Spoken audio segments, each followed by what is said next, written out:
Sasisian part ngi pidan subhai phi baro ashakanika channel kajungi but ngi kerman ba baro phi shat phi khlainut kan mau ban subscribe kanika channel but turn on your notification bell ru khanang ba phinum do yaki videos ki bingi upload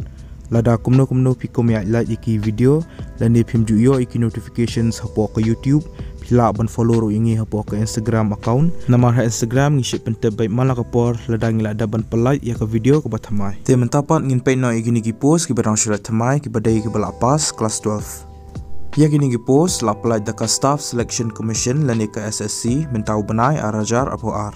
ki kerteng ju gini ki post ki dei stenographer Kalas date lani ka tarik ka bakado pila ban submit ki applications kari hau santrek banai September arajar apo ar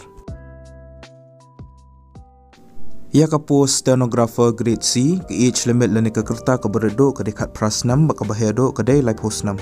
but ia ka post stenographer grade D ka age limit lani ka kerta ka berdo ka dai kat prasnam mat ka bahado ka dai apa nyausnam kandan ka upper age relaxation hado laisnam yaki other backward classes sansnam yaki schedule caste lani ki schedule tribes but postnam yaki PWD candidates ke educational qualification kalongkom ni pila ade ban pendap ya ka 12 standard lani ka class 12 na ka recognized board lani university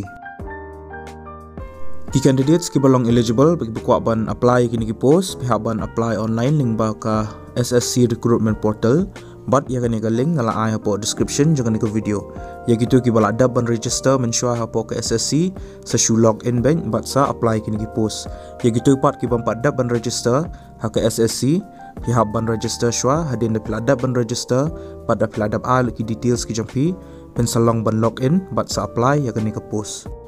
ka official notification lani ka official advertisement ka bala apply hi da kani ka SSC ngala ai hapo description ja kani ka video tis ngobha download but pulih shwa ka